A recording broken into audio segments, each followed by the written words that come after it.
생각이 완전히 달라졌죠. 네, 완전히 달라졌어요. 100년 동안 만들어낸 것들이 다 없어지고 그 증거 중에 하나가 이런 거죠. 어떤 프로덕트를 하나 만들고 나서의 라이프 사이클. 라이프 사이클. 네. 이게 점점 비즈니스 라이프 사이클. 어때요? 지금은 예를 들면 뭐 어떤 푸드 프랜차이즈를 해서 대박이 났습니다. 몇 년 갈까요? 물론 되게 오래 롱런 하는 데도 있겠지만 굉장히 그 라이프 사이클이 짧아졌습니다. 그게 프로덕트도 그렇지만 비즈니스 자체도 그래요. 비즈니스 자체도. 네. 이렇게 짧아졌다는 것은 저런 컨트롤링, 통제하고 예측 기반으로 전략을 짜고 하는 것들이 이미 다 무너졌습니다. 네. 이건 정말이에요. 제가 구체적인 업의 하나하나 특성을 다 얘기해 드릴 수도 있는데 정말 그건 너무 시간이 부족해서 못 해드리고 완전히 무너졌습니다. 그런데도 어떻게 아직도 우리가 봐왔던 머릿속에 여러분 눈을 딱 감고 회사 하나만 생각해 보세요. 자기 다니는 회사 말고. 뭐 예를 들면 농심 뭐 이렇게 생각하듯이 뭐 오뚜기 이렇게 생각하듯이 동원 눈 감고 한 회사만 생각해 보세요. 생각하셨어요? 생각하셨나요? 네. 그 회사가 경영 시스템이나 그죠? 사업의 영속성이 얼마까지 갈 것 같으세요? 이제 파괴라는 게 이제 들어올 차례가 됐어요. 그럼 그 회사는 당장 망할까요? 당장 망하진 않아요. 축적된 부가 있잖아요. 그동안 수십 년간 해오면서 축적해놓은 부가 있기 때문에 오너나 경영진들 자체는 하루아침에 무너지진 않지만 서서히 쪼그라듭니다. 서서히 쪼그라듭니다. 왜? 기업이라고 하는 거는 여러분들은 아직 기업에 다니시는 분도 있고 기업을 만들려고 하시는 분도 있지만 기업의 존재의 목적은 뭡니까? 수익 창출이라고 얘기하는 게 아니에요. 그건 사업이거나 장사거나 하면 그럴 수 있는데 기업은 성장하지 못하면 사회의 죄악이 되는 거예요. 고용을 창출해내지 못하면 사회의 죄가 되는 거예요. 사회의 악이 되는 거예요. 그런데 지금 우리 한번 보십시오. 뭐 이건 뭐 사회적인 문제와 연관되기도 하지만 얼마나 그러지 못하고 있는지. 왜 그러지 못하고 있다고 생각하세요? 글로벌리 경쟁력이 너무 낮아요. 왜 낮다고 생각하세요? 기업가 정신이라는 건 찾아볼래야 찾아볼 수 없는 경우가 많아요. 그럼 거기까지만 할 것 같았으면 그냥 사업 수준으로 끝냈어야 되는데 그게 기업으로 넘어가면서 굉장히 많은 우리가 모르는 다른 쪽의 원리들이 작동한다는 거죠. 그래서 우리가 뭐 한 번에 어떤 회사를 뭐 어떻게 하겠다 뭐 이런 뜻이 아니라 일단 그런 우리가 알고 있었던 회사들은 점점 체인지가 될 겁니다. 시간은 좀 걸리더라도. 여러분들 같이 챌린지하는 분들이 더 많으면 푸드 쪽뿐만이 아니라 다양하게 IT 쪽이든 패션 쪽이든 뷰티 쪽이든 다양하게 많으면 여러분들 왜 푸드를 하세요? 뷰티랑 컨버전을 왜 안 하세요? 뷰티랑 그렇죠? 뷰티하고 푸드는 굉장히 인접거리에 있습니다. 여러분들 푸드 사업 하시죠? 크게는 푸드는 말이죠. 잘 보세요.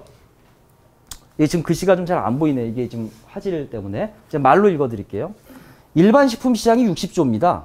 뭐 이런 뭐 60조냐, 뭐 이게 몇 년도 기준이냐, 70조가 맞다. 뭐 숫자는 너무 민감하게 생각하지 마시고요. 일반적인 식품 시장이 60조예요. 근데 식품 시장이 있잖아요. 가만히 보면 OECD 국가 중에 그 나라에서 식품 산업이 수출을 할 거 아니겠습니까? 수출이 차지하는 비중이 꼴찌가 우리나라예요. 그만큼 우리나라의 식품 회사들은 경쟁력이 없다는 거예요. 60조나 되는 일반 식품 회사들의 영업이익률이 몇 프로입니까? 5% 넘기기 힘들죠. 네, 제조회사들은. 힘들어요, 되게. 그리고 식품 제조업, 유통의 헤게모니가 이미 다 넘어가 버렸죠. 그렇죠? 요즘에 HMR이 뜬다 그래서 뭐 너도 나도 HMR 하지만 어떤 식품 제조회사에서 어떤 HMR 제품을 만들어내도 안 팔립니다. 안 팔립니다. 맛있게 만들어도 안 팔릴까요? 안 팔립니다. 맛있게 만들어도. 왜요? 네가 맛있게 만들어서 어떤 돈가스를 하나 만들었는데 너무 맛있게 만들었어. 금방 뒤에도 만들면 되는 건데. 피코크가 또 만들면 되잖아요. 그죠? 네, 무슨 상관이에요? 커클랜드가 되자 해가지고 피코크 그대로 모방해가지고 지금 수만 종의 제품을 3가지 생산 방식에 의해서 다 만들어내고 있는데 어떻게 어떤 하나의 식품 제조회사가 그걸 따라갈 수가 있겠습니까? 못 따라가요. 맛있게 만들어도 안 팔립니다. 네. 그렇게 바뀌었어요. 그러니까 이 식품 회사들은 이익률이 이렇게 저조하고 성장이 계속 정체되어 있다 보니까 그 다음에 할 수 있는 게 뭐예요? 야, 뭔가 건강이라고 하는 헬스라고 하는 스페셜티 그런 소재를 좀 넣자. 뭐 예를 들면 무슨 뭐 비타민을 좀 첨가한다든지, 그죠? 아니면 좀 뭐 칼로리를 좀 낮춘다든지 이런 식에서 좀 헬시 쪽으로 좀 가보자라고 하니까 건강지향식품이라는 것들이 만들어져요. 예를 들면은 뭐 켈로그, 예, 켈로그 있잖아요. 켈로그에다가 뭐 다이어트 켈로그 뭐 이런 식으로 나오는 거죠. 그런 식으로 만들어요. 그런데 말이죠, 여러분. 의약품 시장이라고 있어요. 제약회사들이 하고 있는. 의약품은 두 가지로 크게 나뉘었었어요. 그러니까 의사의 처방을 받아서 약국에서 타는 전문 의약품이 있고, 그냥 가서 개보린 하나 주세요, 우르사 하나 주세요 하는 일반 의약품이 있었어요. 그런데 일반 의약품이 담당하던 그 영역, 그 시장이 건강기능식품법이 발의되고 건강기능식품이라는 게 나오면서부터 의약품 시장의 상당 부분을 얘네가 가져가 버려요. 얘네가 가져가 버려요. 아니 약사가 얘 식품회사하고 무슨 상관입니까? 그렇죠? 네, 완전히 기전 자체가 틀린데 얘가 가져가 버려요. 한약 시장은 어떻게 됩니까? 네, 한약재가 불신, 중국산 싸구려 이런 한약재 불신으로 인해서 또 상당 부분이 건강기능식품으로 가버려요. 또 있죠. 한약 시장은 뭐 때문에 대체가 됐을까요? 다른 산업으로? 비아그라. 너무나 간편하게 효능을 확인할 수 있는 비아그라 같은 것들이 나오니까 사실 이 부분은 굉장히 쪼그라들 수밖에 없죠. 한의사 협회에서는 물론 뭐 정책적인 부분이나 의료법률, 의료보험 제도 이런 부분도 컸다고 하지만 사실 그렇지 않은 부분도 있습니다. 그런 부분도 있지만 그래서 옛날에는 그러니까 의약품 시장에서는 일반 의약품이 담당하던 영역을 건강기능식품 쪽이 가져가 버리니까 전문 의약품으로 재편이 돼야 되는 거예요. 그런데 전문 의약품 같은 경우에는 여러분 우리가 제약회사의 글로벌 경쟁력이 되게 낮아요. 되게 낮아요. 네. 그러다 보니까 제약회사들이 성장을 못하죠. 또 볼까요? 화장품은 어때요? 아모레 퍼시픽, LG 뭐 등등등 이런 화장품 회사들은요. 여지껏 어떻게 그냥 개념적으로만 얘기하면 뷰티, 아름다움을 팔았잖아요. 그리고 그 꿈을 팔았잖아요. 그죠? 정말 효능이 있었을까요? 있었던 것도 있지만 효능을 너무 높이려고 하다 보면 부작용도 같이 높아질 수밖에 없기 때문에 효능에 대해서는 어느 정도 조절을 할 수밖에 없었어요. 그러다 보니까 이 15조나 되는 굉장히 많은 이 화장품 시장이 보시는 것처럼 야 이게 있잖아. 그냥 발라서는 효능을 체감 효능을 얘기하기가 좀 그런 것 같아. 그러니까 이 화학 산업에 해당됐던 화장품이 뷰티 디바이스 시장, IT 기기. 예를 들면 클렌징도 그냥 하지 말고 윙 돌리면서 한다든지 뭐 이런 뷰티 디바이스 시장하고 연결이 돼요. 그러면서 이걸 갖다가 뭐 바이를 하죠. M&A를 한다든지. 화장품 시장이 성숙에 따라서 스마트 뷰티라는 이름으로 체감 효능을 극대화하기 위해서 노력을 합니다. 그리고 또 화장품이 아우터 뷰티라면 건강기능식품은 또 이너 뷰티. 속부터 아름다워져야 된다라는 어떤 그런 뭐 다이어트도 뷰티에 들어가니까 그런 얘기를 하면서 건강기능식품하고 먹고 바르고 하는 투웨이 케어 방식으로 또 같이 나와요. 시쉐이도 일본 회사도 그랬고 우리나라 CJ 이너비인가요? 뭐 그것도 있었고 이런 식으로 막 들어갑니다. 그러다 보니까 건강지향식품과 건강기능식품하고도 또 충돌이 되고 화장품하고 건강기능식품, 여기하고 의약품. 그 다음에 이제 국가재정 쪽으로 보시면은 이제 의료비가 이제 자꾸 이제 국가 부담이 증가하다 보니까 예방의학 쪽을 활성화시키려고 하다 보니까 집에 헬스케어 디바이스, 뭐 혈압계라든지 뭐 당뇨 측정기라든지 이런 것들을 자꾸 보급을 하기 시작을 합니다. 이렇게 나는 식품 사업에 있으니까 화장품하고 무슨 상관이야 또는 헬스케어 디바이스하고 무슨 상관이야가 아니라 이게 쪼그라들고 있는 이유는 이쪽 때문일 수 있고 이게 쪼그라들고 있는 이유는 이것 때문일 수 있고 서로 산업의 영역이라고 하는 것이 붕괴가 돼버립니다. 붕괴가 돼버립니다. 제가 예전에 모 되게 큰 식품회사 오너한테 이런 얘기를 한번 우스갯소리를 했어요. 그 구글이 식품 사업을 한다는데요. 말도 안 되는 소리하고. 근데 있잖아요. 구글이 누움이라고 NOOM 다이어트의 식단이라든지 이런 거 가르치는 애플리케이션입니다. 세계적으로 성공한 누움을 인수를 해서 그 누움에는 뭐가 있냐면 시기, 다이어트에서 가장 중요하다고 얘기하는 그 시기, 식단 같은 그런 정보들이 빅데이터로 굉장히 많이 있어요. 그걸 기반으로 해서 맞춤형 영양 식단을 제공하기 시작하고 드론으로 배달을 하기 시작하고 그러면 우리 식탁에서 당신네들이 만드는 제품들은 하나둘씩 사라질 수밖에 없다. 되게 웃긴 얘기예요. 구글이 왜 식품을? 여러분, 노키아라는 회사 아시죠? 제가 2000년 초반에 회사 다닐 때, 2000년, 2001년 때 항상 벤치마킹 1위는 노키아였어요. 아니 어떻게 펄프 회사가 정보통신기기를 만들어서 글로벌리 MS를 70%를 차지할 수 있는 이런 기가 막힌 성공이 어딨냐고 노키아 했었을 때가 있었습니다. 근데 그 노키아가 스마트폰을 한 번도 만들어 본 적이 없는 애플이 또, 그죠? 애플은 스마트폰을 만들어 본 적이 없잖아요. 스마트폰을 만들어 봤던 옆에 애들 때문에 망할 일은 없어요. 식품회사도 마찬가지. 예. 예를 들면 농심이 오뚜기 때문에 망할 일은 전혀 없습니다. 오뚜기가 농심 때문에 망할 일도 없습니다. 하지만 구글 때문에 망할 수는 있어요. 예. 구글이 또 캘리코라는 회사를 인수했죠. 몇 년 전에. 장수, 인간을 안 죽게 하겠다. 예. 구글 IT 회사라고 알고 있지만 사실은 구글은 자기네들이 자체적으로 만든 거는 검색 엔진 하나밖에 없습니다. 다 인수합병을 했잖아요. 그래서 커졌잖아요. 예. 캘리코를 또 인수를 해요. 예. 바이오 회사를. 그리고 CEO 뭐 이런 데부터 쫙 엄청나게 브랜드를 갖다 놓고 인간의 장수 유전자를 액티베이팅 시키는 그런 기술들에 대해서 연구를 하고 과연 구글이 인간을 안 죽게 할 수 있을까? 예. 뭐 이런 기사들도 나오고 있는 실정입니다. 그래서 자, 내가 항상 나는 여기 일반 식품 시장에 어떤 해당 가공식품의 육가공에 어디에 해당되는 사업이야 라고 생각하지만 조금만 더 인접 영역을 넓혀보면 완전히 다른 가치 이동들이 일어나고 있다는 사실들을 알게 될 수 있다. 좀 어려운 얘기긴 하지만 이런 뷰도 필요하다라고 하는 거고요. 조금만 더 하고 이제 질문을 좀 받든지 아니면 좀 대화를 좀 나눠볼게요.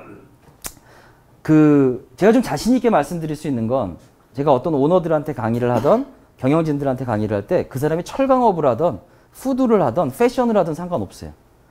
회사를 하고 있는 이상 끊임없이 밸류를 높이려고 애를 써야죠. 그쵸? 예를 들면 인덕션 저 제품 한 번 만들면 땡이 아니잖아요. 그쵸? 끊임없이 저게 사용상에 어떤 품질적인 문제가 있는지 또는 뭐 어떻게 하면 원가를 절감할 수 있을지 그리고 끊임없이 원가 절감을 할 수 있는 코스트 다운에 대한 노력을 해야 됩니다. 그런데 이거는 윤석철 교수님이라는 우리나라 분이 생존 부등식이라고 해서 얘기했던 건데요. 지금은 이제 워낙 연세가 90 가까이 되셔서 지금 활동을 안 하시는 걸로 알고 있지만 보세요. 라면을 쉽게 얘기해서 1,000원을 주고 샀어요. 프라이스가 1,000원이에요. 그런데 그 사람이 느끼는 가치가 900원이면 안 사겠죠. 간단한 겁니다. 가격보다는 프라이스가 높아야 되고요. 프라이스가 1,000원이면 코스트가 2,000원이면 됩니까? 안 되죠. 낮을수록 좋겠죠. 당연히 코스트보다는 프라이스가 높아야 돼요. 그럼 우리가 할 일은 딱 두 가지밖에 없어요. 뭘 하시든지 간에. 이거를 높이는 활동 하나, 이거를 낮추는 활동 하나. 그걸 동시에 하자는 게 이노베이션 앞에 밸류 이노베이션이라고 얘기했던 겁니다. 가치 혁신. 그러니까 이것만 주구장창 높이다가 이거 높이는 게 아니라 이걸 동시에 높이고 낮추는 걸 동시에 하자는 것을 밸류 이노베이션이라고 얘기했었던 겁니다. 네. 근데 이걸 동시에 높이고 낮추는 것이 의외로 생각보다 고난이도의 기술이 아니더라.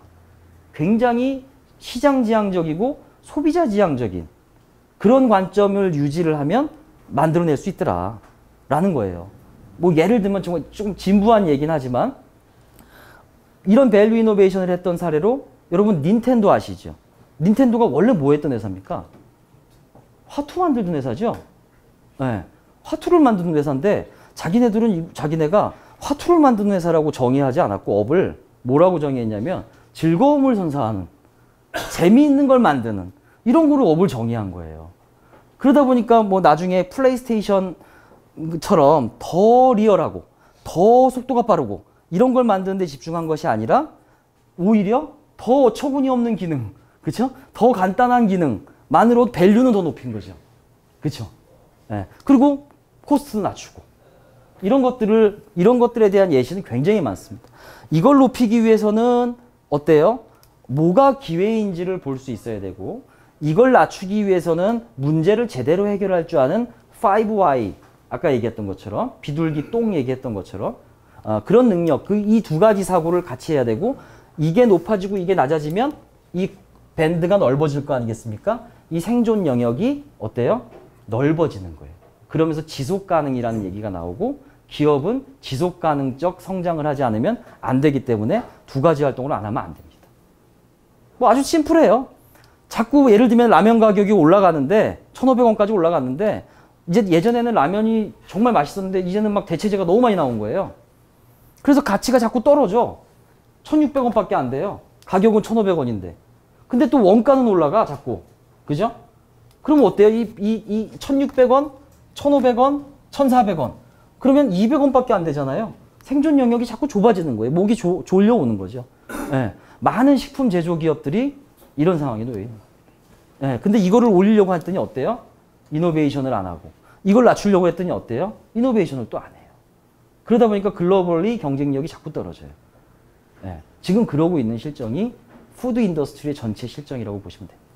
네. 왜 그럴까요? 그러면 뭐 인접 영역도 있고 뭐 다 있는데 왜 그럴까요? 왜 그러냐면 멘탈 모델 때문에 그래요. 내가 식품을 30년 했는데 몰라? 참치는 원래 이렇게 파는 거야. 참치는 원래 이거야. 원래 이런 건 없습니다. 원래 이런 건 없어요. 이제 모든 게 다 바뀌었어요. 그걸 받아들이기가 너무 어려운 겁니다. 정말로 다 바뀌었습니다. 네. 시계는 원래 이러저러 한 거야. 하던 스위스 시계 산업을 일본 애들이 무너뜨리고 이런 것처럼. 원래 그런 건 없다라는 마인드를 받아들여야 되는데 그게 굉장히 어렵다라는 거고요. 그 다음에 이제 여러분들이 사업을 하시는 사람이라고 생각하고 제가 하나만 말씀드려 볼게요.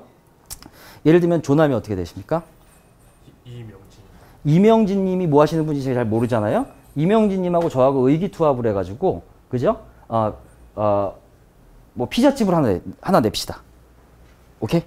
네. 얼마 투자하실래요? 반 투자하겠습니다. 반? 좀 사는 집인 것 같은데요. 네, 저랑 반씩 내서 피자집을 하나 차렸어요. 네, 그럼 우리 둘이 뭐가 제일 걱정될까요? 우리 둘이 이제 차렸잖아요. 뭐 1억씩 내서 차렸어요. 뭐가 제일 걱정될까요? 장사가 돼야지. 팔려야 될 거 아니겠습니까? 그죠? 아무리 멋진 비즈니스 모델을 갖고 있어도 팔리질 않으면 아무 소용이 없어요. 그래서 여기 한번 잘 봐주시겠습니까? 1번. 일단 운영이 될 만큼 돈이 벌려야 돼요. 오퍼레이션이라고 써 있는 거거든요. 그죠? 뭐 화장품 가게를 차려도 그렇고요. 무슨 가게를 차려도 오퍼레이션이 될 만큼 뭐가 돼야 돼요. 근데 우리가 열심히 일했더니 매상이 막 뭐 한 달에 1억 나오고 막 이렇게 올라가요, 매상이. 생각보다 잘 올라가는 거예요. 그래서 뭐 알바 월급도 주고 뭐 다 할 수 있을 정도로 돈이 벌렸어요. 근데 너무 많이 벌리네, 우리한테 이상하게. 막 매출이 올라가요. 그럼 그 다음에 정말 경영학을 알던 모르던 자연스러운 욕구로 뭐가 생길까요? 근데 우리가 1년 동안 이렇게 많이 벌 줄 몰랐잖아요. 근데 반 이상을 세금으로 다 뺏겼네. 이거 비용 처리 좀 해놓을걸. 그죠? 알았으면. 괜히 아꼈어. 그죠? 다 뺏겼고. 이거부터 시작해서 우리 직원 좀 뽑아야 되지 않을까요? 일손이 너무 부족한데. 근데 사람들이 들어오면 며칠 있다 다 나가. 우리가 비전을 못 주나? 돈이라든지 비용이라든지 인사라든지 이런 거에 대해서 돈이 많이 벌리기 시작하면 그 다음에 매니지먼트라고 하는 욕구가 생겨요. 이 돈을 좀 관리가 좀 돼야 되고 사람에 대한 관리. 우리도 그러면 사람을 뽑을 때 복리후생도 좀 정하고 이렇게 합시다. 이제 돈도 꽤 많이 벌리니까. 막 한 달에 100억씩 들어오잖아요. 그러면 인재상도 좀 만들고요. 많은 사람들이 이렇게 입사할 수 있도록 이렇게 합시다. 하고 매니지먼트라는 게 생겨요. 그럼 이 두 가지 축을 가지고 제가 생각할 때는 프랜차이즈 회사들 다 가보진 못했지만 이 두 가지 갖고 경영하는 것 같아요. 돈 벌고 그 번 돈 관리하고 돈 벌고 관리하고 돈 벌고 관리하고. 그런데 돈 벌고 관리하는 게 언제까지 갈 것 같으세요? 트렌드가 바뀌고 패러다임이 바뀌고 완전히 몰랐던 새로운 경쟁자들이 들어오잖아요. 그렇죠? 그러니까 이제 우리 둘이 이제 피자만 해서는 힘들 것 같아요. 그죠? 500억에서 멈췄어요, 우리가. 그리고 자꾸 경쟁사들이 많이 생겨요. 더 싼 놈들이.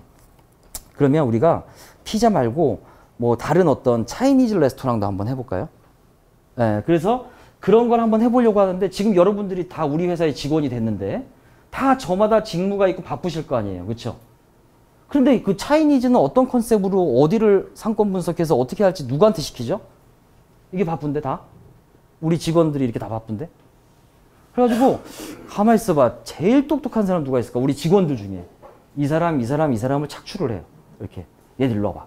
너희들 하던 일 하지 말고 잠깐 일로 와서 태스크포스 팀을 내가 구성해 줄 테니까 우리의 새로운 프랜차이즈 비즈니스를 프로젝트로 한번 해보자. 6개월 동안 또는 3개월 동안. 프로젝트라는 축이 하나 또 나와요. Z축으로. 그래서 현재 돈 벌고 관리하는 건 좋은데 미래에 먹고 살 것도 누군가는 계속 하고 있어야 될 거 아니에요. 그런데 이 축을 만약에 안 한다면 지속적인 성장은 멈추게 돼 있습니다. 그것도 라이프 사이클이가 더 짧아졌다고 그랬잖아요. 훨씬 더 빨리 하게 돼 있어요. 네. 그래서 여러분들도 한번 잘 생각을 해보실 게 아직 뭐 안 하신 분도 있고 지금 막 성장 가도를 달리시는 분도 있겠지만 벌어, 관리, 엔드, 플러스 뭐 하나가 더 있어야 돼요. 그게 바로 이노베이션이라는 축이에요. 그걸 우리나라 기업들이 되게 많이 가져갔으면 좋겠는데 생각보다 안 가져가요. 왜 안 가져가는지 아세요? 바쁜데 다 직원들. 다 바쁜데 누굴 이걸 시키냐. 이런 마인드를 갖고 있느냐. 조금 더 내다보고 투자를 하면서 그쵸? 그러면 기업이 되는 거예요. 그게 바로 기업가 정신이라고 얘기하는 거예요. 안 그러면 그냥 장사죠 뭐. 그죠? 그냥 장사예요. 옛날에 어떤 오너가 저한테 그런 얘기를 한 적이 있어요. 통장에 한 7천억 정도가 있는데 무슨 신사업을 하면 좋을까요? 하고 저한테 물어본 적이 있었어요. 제가 뭐라고 대답할게요? 7천억이 있는데 왜 신사업을 하세요? 그냥 갖고 계시면 되지. 그쵸? 네. 이렇게 생각하면 기업가 정신이 없는 거죠. 이제 알아들으신 거예요? 7천억이 있어요, 주머니에. 무슨 사업 하시겠어요? 그런 거죠. 그러니까 기업가 정신이라는 게 사실은 되게 어려운 거기도 해요. 시대적으로 요구하는. 하지만 그 정도의 생각을 할 수 있어야 이 Z축, 한 축이 더 들어가는 거다라고 이해를 좀 하시면 될 것 같고요. 그 이노베이션의 시대적인 트렌드를 좀 잠깐 서머리를 해드릴게요. 옛날에는 요 왼쪽에 보세요. 혁신을 한답시고 노력을 무지하게 하는 게 이쪽이 커요. 근데 혁신을 했었을 때 얻는 베네핏은 이쪽이 커요. 그러면 베네핏이 큰 쪽에 노력을 많이 해야 될 거 아닙니까? 선택과 집중 측면에서. 근데 반대로 하고 있다는 거예요. 오퍼레이셔널 이노베이션은 뭐냐면 옛날에는 구매를 하고 발주를 내는 데까지 만약에 2주가 걸렸어. 근데 IT 인프라가 도입이 되면 오퍼레이션은 굉장히 많이 바뀌어요. 맞죠? 뭐 옛날에 저 군대에 있었을 때 뭐 생각해보면 계산기 있죠, 계산기. 계산기 가지고 유종별 사용량을 다 계산했었어요. 그래서 한 3일 정도 걸리던 일을 스프레드시트로 몇 분 만에. 이해 가시죠? 무슨 말인지. 그렇게 IT 인프라에 의해서 좌지우지 되게 돼버렸습니다. 오퍼레이션 측면에서의 이노베이션. 그런데 프로덕트, 제품과 서비스를 이노베이션 한다? 더 맛있는 피자를 만든다? 더 맛있는 음료수를 만든다? 얘네보다 더 좋은 수원지에 더 좋은 미네랄을 함유하고 있는 물을 만든다? 이게 프로덕트를 이노베이션 하는 수준의 상당 부분 멈춰 있는 게 우리나라입니다. 네. 프로덕트를 이노베이션 시키는 건 필요한데 만약에 정말 맛있는 제품을 하나 만들었다고 하면 남들 다 만들어요. 금방 다 만듭니다. 잘 팔리면. 그런 기업들 우리나라에 굉장히 많잖아요. 그렇죠? 그래서 프로덕트 이노베이션으로는 사실은 베네핏은 낮아요. 이제는. 옛날에는 됐어요. 신라면 하나로 그렇죠? 됐어요. 지금은 안 돼요. 그런데 비즈니스 모델 이노베이션은 좀 차원이 달라요. 돈을 버는 방식을 바꾸는 거거든요. 네. 프랜차이즈 모델의 비즈니스 모델은 비즈니스 모델 중에 프랜차이즈라는 비즈니스 모델이 하나 있는 거죠. 비즈니스 모델은 더 큰 얘기입니다. 네. 비즈니스 모델 자체를 바꿔버리는 거죠. 뭐 자라처럼, 애플처럼 비즈니스 모델 자체를 바꿔버려요. 아주 심플합니다. 베러. 네. 보세요. 베러가 있어요. 페스터가 있어요. 취퍼가 있어요. 옛날에는 이 세 개 중에 하나면 다 됐어요. 저 인덕션이 예를 들면 다른 회사의 인덕션보다 더 품질이 좋아요? 그럼 잘 팔리죠 뭐. 그런데 베러 하면서 앤드 취퍼까지 해. 그럼 어떨까요? 베러 앤드 취퍼 해. 가성비가 뛰어난 거잖아요. 그럼 되죠 뭐. 네. 여기서 pick any two라 그랬죠. 이게 데이비드 법칙인데요. 둘 중에 하나만 골라봐 주세요. 아무거나. 좀 영어 부담이 있으면 1, 2, 3. 2번이요. 에? 2번이요. 하나 더. 2번. 하나 더. 1번이요. 여러분 보세요. 지금 뭐라 그러셨냐면 배러하면서도 페스터. 그러면 취퍼는 포기하셔야 돼요. 돈은 좀 주셔야 돼요. 그쵸? 아니 고품질을 내일까지 만들어내라며. 고품질을 내일까지 만들어내려면 사람도 많이 써야 되고 그죠? 네. 취퍼는 포기해야 돼요. 이게 픽&이 2예요. 아무거나 해보세요. faster and cheaper. 내일까지 1,000원에 만들어내라고? 그러면 맛없어도 뭐라고 하지 마. 이해가시죠? 어떤 걸 두 개를 고르시든지 간에 하나는 포기해야 되는 논리였어요. 하나는 포기해. 물론 옛날에는 미제는 품질이 좋죠? 옛날엔 그랬어요. 미제는 품질이 좋지만 비쌌어요. 근데 일제가 들어와가지고 뭐라 그랬습니까? 품질은 미제랑 비슷하지만 싸. better and cheaper를 얘기하면서 세계 가전시장을 다 먹어버렸죠. 네. 자라는 어떻게 했어요? 패스트 패션이라고 해서 faster and cheaper해. 대신 옷 품질 뭐라 그러지 마. 뭐 자라 입어보신 분 아시겠지만 품질은 그닥 좋지는 않죠. 하지만 faster and cheaper예요. 이렇게 두 가지를 동시에 달성할 수 있으려면 뭐가 필요해요? 이노베이션이 필요해요. 그런데 그럼 우리나라는 어떡하죠? 일본은 그렇게 두 가지를 동시에 달성을 했다고 치면 배러 하면서도 페스터 하면서도 치퍼하게 이 세 가지를 동시에 달성하면 우리가 먹을 수 있을 줄 알았어요. 그런데 세 개를 정말 힘들게 이 세 개를 전부 다 먹게 해주는 혁신 툴이 또 나왔겠죠. 그런 툴들이 나와요. 트리즈라든지 뭐 이런 툴들이. 그런데 다 해먹으려고 했더니 야 이거 별로 이제 안 중요해. 이거 이제 안 중요해. 이렇게 패러다임 자체가 바뀌어버린 거예요. 그래서 우리나라가 약간 성장의 정체가 딱 돼 있는 겁니다. 야, 세 개 다 풀면 되는 거 아니었어, 동시에? 예, 아니야. 이제 그거 푸는 거 아니라 이제. 이렇게 돼버렸어요. 예. 그래서 보시면 비즈니스 모델 이노베이션에서 우리가 막혀버렸고, 그 다음에 아키텍처 이노베이션, 매니지먼트 이노베이션. 예. 이 순서대로 이노베이션 이펙트가 역삼각형으로 갔으면 이 베네핏을 취할 수 있을 텐데, 우리는 제가 경험한 어떤 회사들, 뭐 적지 않은 회사입니다. 대부분 여기 2번에서 3번 갈까 말까, 3번 갈까 말까 하는 정도에 멈춰 있습니다. 그럴 때 다른 회사들은 비즈니스 모델을 체인지 시키고, 예. 뭐 예를 들면 뭐 누가 있는데요. 그냥 GE만 스타트 해보세요.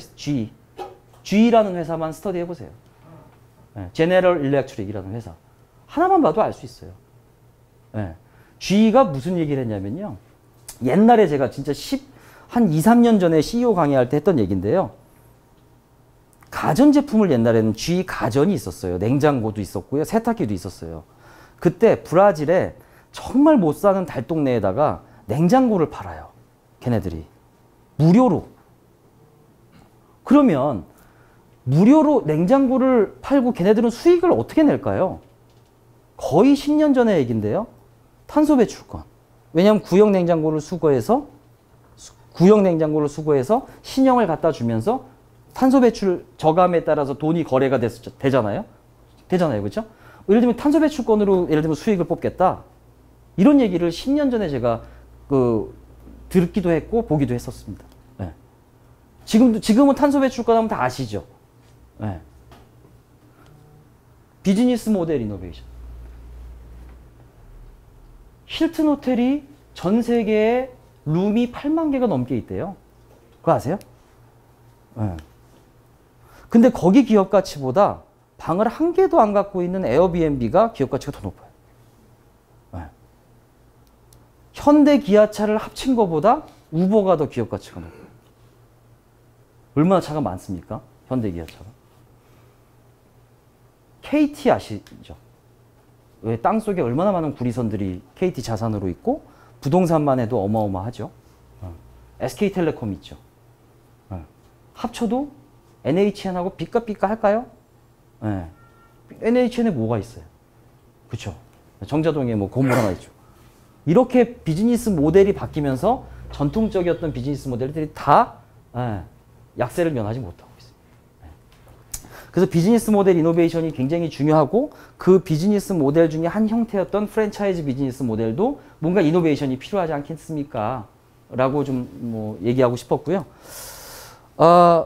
돈 버는 방식에 대한 얘기를 하고 이제 마무리를 하겠습니다. 돈 버는 방식. 세상에 돈을 버는 방식이 몇 가지가 있을까요? 알고 있는 돈 버는 방식 한번 세워보세요. 물건을 팔아서 물건 대금을 받는다. 그럼 피자 알볼로의, 저 잘은 모르지만 피자 알볼로의 수익 모델은 뭐가 있을까요? 일단 피자를 팔아서 돈을 버는 게 하나 있겠죠? 있을 거예요, 그거는. 피자 가게를 하니까, 사업을 하니까. 또 뭐가 있을까요? 부동산으로 버는 거 혹시 있나요? 피자 알볼로가? 모르겠어요. 있는지도. 또 뭐가 있을까요? 네, 이렇게 한번 생각을 해보는 거예요. 세상에는 돈을 버는 방식이 밝혀진 것만 해도 22가지가 있고, 또 23번째 돈 버는 방식, 24번째 돈 버는 방식 계속 만들어지고 있죠. 3, 4년 전만 해도 구글 이용하세요? 네. 구글에 네이버 이용하세요? 네이버도? 네이버에 작년에 얼마 내셨어요? 네이버에 돈 얼마 주셨어요? 근데 걔네들은 어떻게 돈을 벌었죠? 이걸 잘 이해를 못하는 사람들이 많았어요. 매출이 몇 조라고 하잖아요. 그죠? 네. 페이스북 이용하세요? 네. 뭐 기분 나쁘세요? 네. 농담이에요. 네. 페이스북에 돈 얼마 주셨어요, 작년에? 이용은 하는데. 걔네들은 근데 몇 조를 어디서 벌었대요? 이해 자체가 안 간다고 하는 사람들이 많았어요. 몇 년 전만 해도. 근데 지금은 어느 정도 알잖아요. 그쵸? 네. 그렇게, 그런 것도 아세요? KBS의 큰 수익 모델이 뭔지 아세요? 광고? 한국어 능력 시험. 네?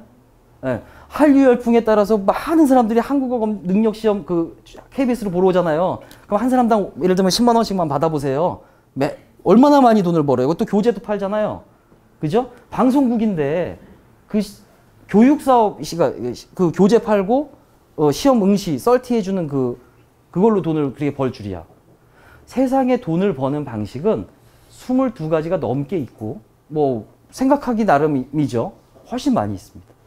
그걸 이제 슐라이워츠키라는 사람이 예전에 얘기했던 프로핏 모델만 해도 22가지가 넘어요. 뭐 하나만 그냥 간단하게 B2B 비즈니스나 B2C 비즈니스나 다 같아요. 다 포함돼요. 예를 들면 이런 거는 B2B 비즈니스죠. 네. 이런 거 B2B 비즈니스 같은 경우에는 뭐냐면 이게 Y축이 프로핏이고요. 이게 타임이에요. 처음에 마이너스 얼마씩 갑니까? 이게 투자해가지고. 그런데 시간이 흘러갈수록 올라가더니 쭉 유지되면서 이게 도저히 꺾이지가 않죠. 프로핏이. 왜 그럴까요? 예를 들면 이런 B2B 비즈니스인데 이런 거예요. 예를 들면 뭐 P사에다가 O사가 실제 회사 이름이에요. O사가 P사에 큰 설비 공장이 있는데 여기에 바닥에다가 파이프를 쫙 넣고 원재료를 그냥 바로 납품을 해줘요. 이런 컨베이어 시스템까지 설비 투자를 해가지고 다 해놨는데 P사가 이걸 바꾸기가 쉽지 않죠. 하지만 처음에는 우리는 마이너스를 보면서도 그게 투자해가지고 거기다 납품하기 시작하면서 그게 철강이 됐건 뭐가 됐건 계속 올라가게 합니다. 이런 프로핏 모델도 있을 수 있고. 예. 이거 뭐 현대자동차처럼 뭐 이런 프로핏 모델도 있을 수 있고.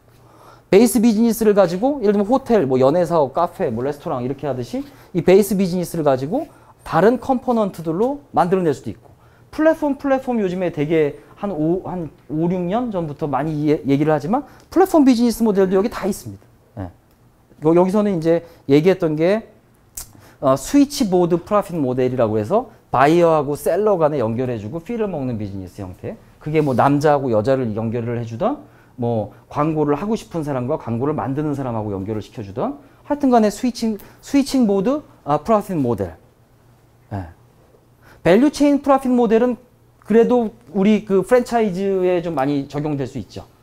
예.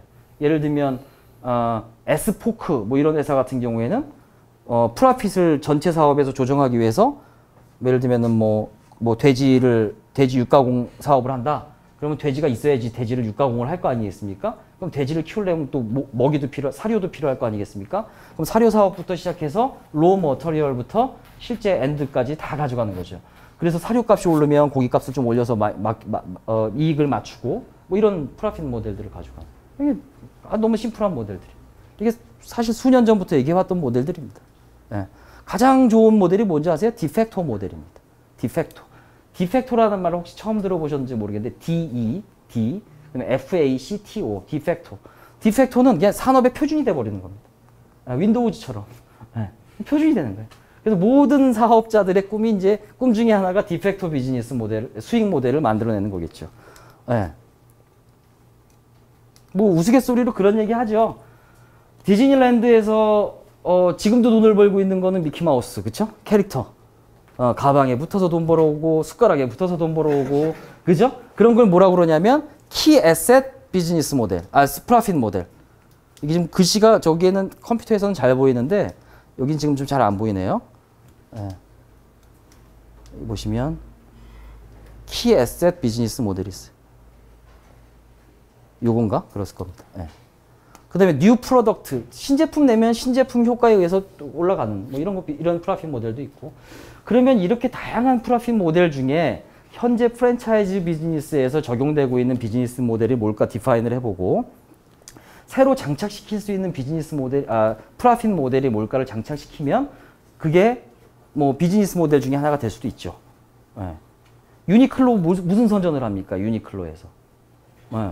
뭐 기능성 러닝 셔츠라든지 이런 걸 막 선전하지만 실제 수익의 7, 80%는 어디서 나요? 그냥 뭐 양말, 면티 뭐 이런 거에서 나오는 거죠. 네. 그거는 뭐 트렌드도 빨리빨리 안 변하고 만드는 데 있어서 비용도 그렇게 많이 안 들고, 그러니까 프로핏 모델을 가져가는 거하고 이걸 설계를 하는 걸 잘해야 돼요. 네. 물론 뭐 안 팔리면 방법은 없겠지만, 제가 지금 책을 거의 다 썼어요. 물론 옛날부터 다 썼다고는 했지만 진짜로 다 썼어요. 네. 책을 만약에 제가 100원에 판다고 한번 생각을 해보세요. 책을 100원에. 이거는 제가 사실은 옛날에 직접 들은 얘기 중에, 여러분 마이클 잭슨 아세요? 마이클 잭슨의, 우리는 한국에서는 마이클 잭슨 짝퉁이라고 한때 얘기했었던 프린스라는 가수 아세요? 모르는구나. 사실 짝퉁은 아닌데 하여튼 프린스라는 가수가 있었어요. 근데 프린스라는 가수가 앨범을 진짜 잘 만들어가지고 그걸 무료로 배포를 했어요. 그 CD를. 예. 그럼 그 사람은 앨범을 팔아가지고 돈을 벌어야 되는데 뭘 갖고 프로핏 모델을 가져갔을까요? 콘서트에서. 예. 대신 음악은 진짜 좋아.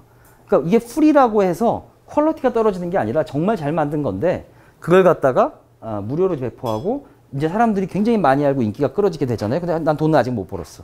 이제 콘서트를 열 때마다 이제 많은 사람들이 와서, 예. 만약에 제가 예를 들면 어떤 책을 냈는데 100원이야. 책이 100원이라고. 그러면 책을 팔아가지고 인세를 받아야지 수익 모델이 나는데 100원이면 제가 나오겠습니까? 안 나겠죠. 그런데 있잖아요. 오늘 이렇게 만났잖아요.